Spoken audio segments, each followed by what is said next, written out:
ॐ अज्ञानतिमिरान्धस्य ज्ञानाञ्जनशलाकया चक्षुरुन्मिलितं येन तस्मै श्रीगुरवे नमः। श्रीचैतन्यमनोभीष्टं स्थापितं येन भूतले स्वयं रूपः कदा मह्यं ददाति सपदान्तिकं। वन्देऽहं श्रीगुरु श्रीयुतपदकमलं श्रीगुरून् वैष्णवांश्च श्रीरूपं सग्रजातं सहगण रघुनाथं तं सजीवं सादयितं सावधूतं परिजनसहितं कृष्णचैतन्यदेवं श्रीराधाकृष्णपदान् सहगण ललिता श्रीविशाखान्वितांश्च। हे कृष्ण करुणासिन्धु दीनबन्धो जगत्पते गोपेश गोपिकान्त राधाकान्त नमस्तुते। तप्तकाञ्चन गौराङ्गिनी राधे वृन्दावनेश्वरी सुभानुसुते देवी प्रणमामि हरिप्रिये। नमो महावदन्नाय कृष्णप्रेमपदायते कृष्णाय कृष्णचैतन्य नाम्ने गौरतिसे नमः। वाञ्छाकल्पतरुभ्यश्च कृपासिन्धुभ्यैव च पतितानां पावनेभ्यो वैष्णवेभ्यो नमो नमः। इष्टप्रायेषु अभद्रेषु नित्यं भागवत सेवया भागवत उत्तमश्लोके भक्तिर्भवति नैष्टिकी। जय श्रीकृष्ण चैतन्य प्रभु नित्यानन्द श्री अद्वैत गदाधर शिवासदि गौरभक्तवृन्द। हरे कृष्ण कृष्ण कृष्ण हरे हरे हरे राम राम राम हरे हरे। जय श्री प्रभुपाद की जय, जय श्री गुरु महाराज की जय, जय श्री अनंत कोटि वैष्णववृंद की जय।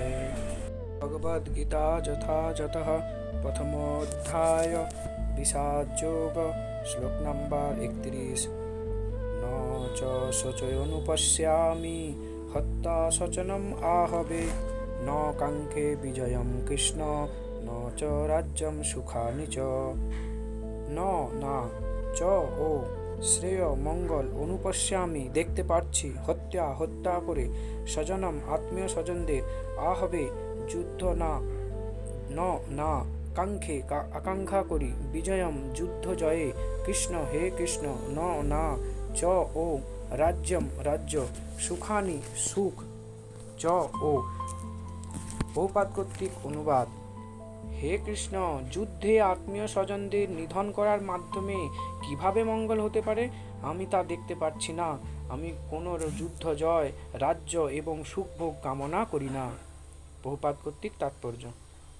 বিষ্ণুই বা শ্রীকৃষ্ণ যে তাদের প্রকৃত স্বার্থ তা না জেনে বদ্ধজীবেরা দেহগত সম্পর্কের দ্বারা আকৃষ্ট হয়ে সুখী হতে চান।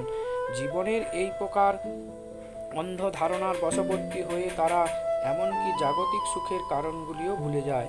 এখানে অর্জুনের আচরণ থেকে মনে হয় যে তিনি তার ক্ষাত্র ধর্ম ভুলেও গেছেন। শাস্ত্রে বলা হয়েছে এই দুই রকমের মানুষ পরম শক্তিসম্পন্ন ও উজ্জ্বল আলোক হয়ে উদ্ভাসিত সূর্যলোককে উত্তীর্ণ হন। তারা হলেন শ্রীকৃষ্ণের অনুসারে যুদ্ধে অবতীর্ণ হয়ে রণভূমিতে প্রাণত্যাগ করেন যে ক্ষত্রিয় এবং সর্বত্যাগী সন্ন্যাসী, যিনি আধ্যাত্ম চিন্তায় গভীরভাবে অনুরক্ত। এবং অর্জুন তার আত্মীয় স্বজনদের প্রাণ হনন করা তো দূরের কথা, তার শত্রুকে পর্যন্ত হত্যা করতে নারাজ ছিলেন। তিনি মনে করিয়েছিলেন তার স্বজনদের হত্যা করে তিনি সুখী হতে পারবেন না, আর তাই তিনি যুদ্ধ করতে চাইছিলেন না।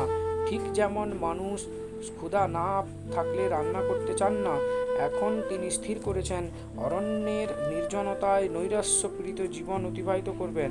কিন্তু ক্ষত্রিয় রূপে জীবন ধারণের জন্য তার একটি রাজত্বের প্রয়োজন ছিল, কারণ ক্ষত্রিয় অন্য কোনো পেশায় নিযুক্ত হতে পারেন না।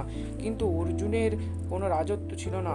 তার পিতার কাছ থেকে উত্তরাধিকার সূত্রে প্রাপ্ত রাজ্য উদ্ধার করার জন্য অর্জুনের একমাত্র উপায় ছিল তার জ্ঞাতিভ্রাতাদের সঙ্গে যুদ্ধে লিপ্ত হওয়া, যা তিনি করতে চাইছিলেন না।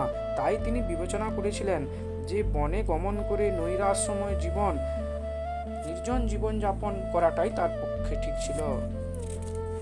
হরে কৃষ্ণ কৃষ্ণ কৃষ্ণ হরে হরে হরে রাম রাম রাম হরে হরে। শিল প্রভুপাদ की जय, जय श्री गुरु महाराज की जय, जय अनंत कोटि वैष्णववृंद की जय। निताय गौर श्री प्रेमानंदे हरि